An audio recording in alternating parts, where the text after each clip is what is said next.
한적한 시골 마을, 이곳엔 오래된 전설이 전해 내려오고 있었다. 그 전설은 마을 외곽에 위치한 낡고 버려진 저택과 그곳에 얽힌 끔찍한 사건에 관한 것이었다. 저택에는 한때 부유한 가문이 살았지만 어느 날 갑작스럽게 사라지고 말았다. 사람들이 발견한 것은 텅 빈 저택과 그곳에 남겨진 기묘한 기운뿐이었다. 시간은 흐르고 도시는 발전했지만 이 작은 마을은 여전히 과거의 그림자에 얽매여 있었다. 아무도 저택에 발을 들여놓으려 하지 않았다. 주민들은 저곳을 피해야 할 장소로 여기며 밤이 되면 저택 근처에 가지 않도록 조심했다. 마을에서는 밤마다 저택에서 이상한 소리와 불빛이 보인다는 이야기가 끊이질 않았다. 하지만 이런 금기를 깨려는 사람들이 늘 있기 마련이다. 서울에서 온 대학생 4명이 여름 방학을 맞아 마을을 찾았다. 그들은 친구로서 마지막 방학을 특별하게 보내고자 했고 흥미로운 소문을 듣고 저택을 탐험하기로 결심했다. 그들 중 리더 격인 지우는 이런 공포 이야기를 좋아했고 이 경험을 통해 유튜브 채널에 특별한 영상을 올리고 싶어 했다. 한밤중 그들은 손전등을 들고 저택으로 향했다. 입구에 도착하자마자 삐걱거리는 문소리와 쌀쌀한 바람이 그들을 맞이했다. 저택 내부는 화려했지만 세월의 흔적으로 인해 곳곳이 부서져 있었다. 먼지 쌓인 가구들과 무너진 벽지는 그들의 계실 시간으로 폐허의 역사를 전달하고 있었다. 그러나 가장 소름 끼치는 것은 벽에 걸린 가족 사진들이었다. 사진 속 인물들의 얼굴은 찢겨 있거나 흐릿하게 지워져 있었다. 그것이 더욱 등골을 오싹하게 만든 것은 계속 사진 속에 어떤 인물이 그들 뒤에 서 있는 것 같다는 착각이었다. 학생들은 긴장감 속에서도 미스테리를 풀겠다는 결의를 다지며 저택을 탐색했다. 그들은 큰 계단을 따라 2층으로 올라갔다. 그곳에는 문들이 길게 늘어서 있었는데 한 문을 열자 마치 누군가 사는 듯한 흔적이 보였다. 신선한 음식이 놓여있는 테이블, 따뜻한 차가 담긴 찻잔. 그러나 방 안에는 그들 외엔 아무도 없었다. 그들이 혼란스러워하는 사이 갑자기 저택 전체가 일렁이기 시작했다. 문들이 스스로 닫히고 창문은 쿵 하고 닫혔다. 도망치려던 중 한 학생 민지가 무언가에 사로잡힌 듯 걸음을 멈췄다. 그녀는 홀린 듯이 한쪽 벽을 응시하고 있었다. 다른 친구들이 그녀를 흔들어 깨우자 벽에 걸린 고풍스러운 거울이 눈에 들어왔다. 거울 속에는 그들 5명이 서 있었다. 그러나 이상하게도 그들 중 한 명은 아까 본가족 사진 속 인물처럼 얼굴이 흐릿했다. 겁에 질린 나머지 3사람은 민지를 데리고 서둘러 저택을 빠져나왔다. 심장이 터질 듯이 뛰었고 자정을 알리는 종소리가 고요한 마을에 울려 퍼졌다. 그들은 아무 말 없이 마을로 돌아왔고 그날 밤 이후로 결코 그 경험을 입 밖으로 꺼내지 않았다. 몇 년 후 그들 중 한 명이 동네 신문에서 한 기사를 발견했다. 저택은 마침내 철거될 예정이었다.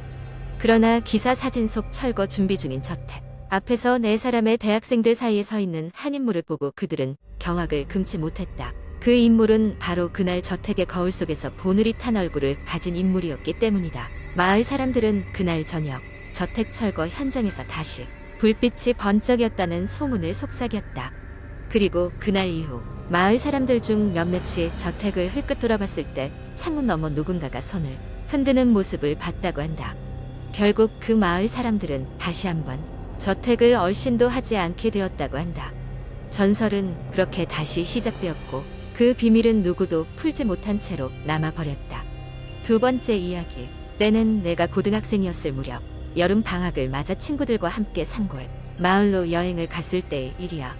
그 마을은 도시에서 멀고 멀리 떨어져 있어서 전파도 잘 잡히지 않는 마치 세상과 단절된 듯한 느낌이 드는 곳이었어.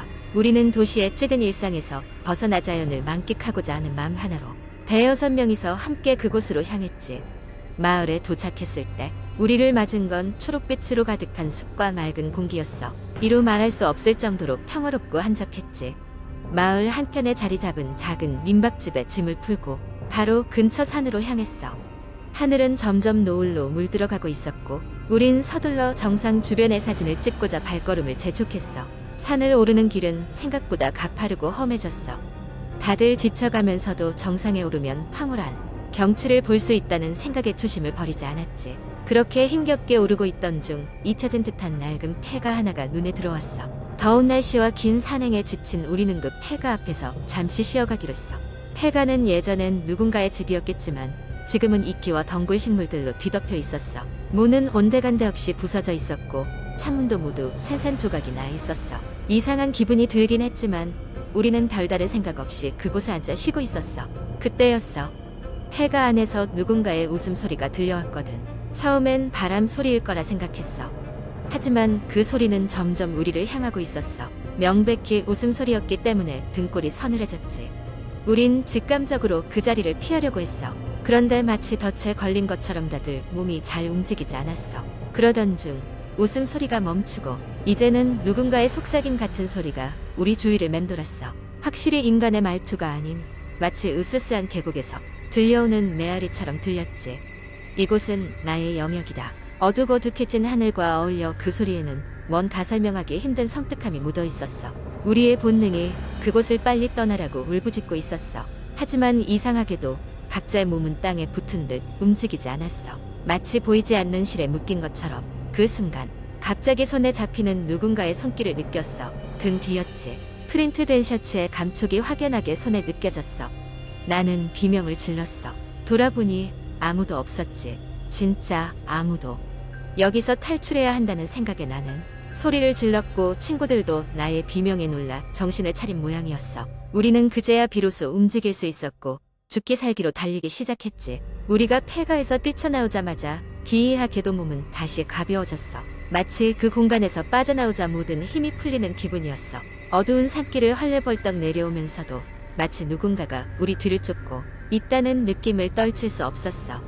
결국 우리는 무사히 산 아래로 내려왔고 민박집으로 돌아갈 수 있었지. 서로의 얼굴은 겁에 질려 있었고 아까 그 경험이 마치 악몽처럼 느껴졌어. 그날 밤 우리는 절대 밖으로 나가지 않기로 굳게 약속했어. 다음날 아침 마을 주민에게 그 폐가에 대한 이야기를 들을 수 있었어. 그 집은 몇십 년 전에 정체를 알 수 없는 이유로 불타버렸고 그 집에 살던 사람들은 모두 세상을 떠났다고 했어. 이상한 소문이 돌았지만 아무도 그곳에 가까이 가려고 하지 않는다고 말했지. 그 후로 우리는 산행은 물론이거니와 그 마을 자체로 다시는 가지 않았어. 그곳에서의 경험은 우리 모두에게 또렷이 남아 아직도 가끔씩 꿈속에 나타나곤 해. 그날의 소실됐던 시간과 공간 속에서 우리는 도대체 무엇을 마주했던 것일까? 아마 평생 풀리지 않겠지만 나는 다시 어둡고 외진 산길을 홀로 걷고 싶지는 않아. 세 번째 이야기한 여름밤. 기온은 무더위로 가득 차 있고 습한 공기가 피부에 달라붙는 것처럼 느껴지는 날이었다. 대학생 영수는 기말고사를 끝마치고 기분 전환을 위해 친구들과 캠핑을 떠나기로 했다. 이번 캠핑은 근처에 있는 유명한 폐가가 있는 숲으로 가기로 했다. 그 폐가는 오래전부터 여러 괴담과 무서운 소문이 떠돌던 곳이었다. 숲에 도착한 그들은 폐가에서 그리 멀지 않은 곳에 텐트를 치고 야영을 시작했다. 밤하늘에는 별이 가득했고 그들은 행사에서 산 불꽃놀이 장난감을 꺼내들며 시간을 보냈다.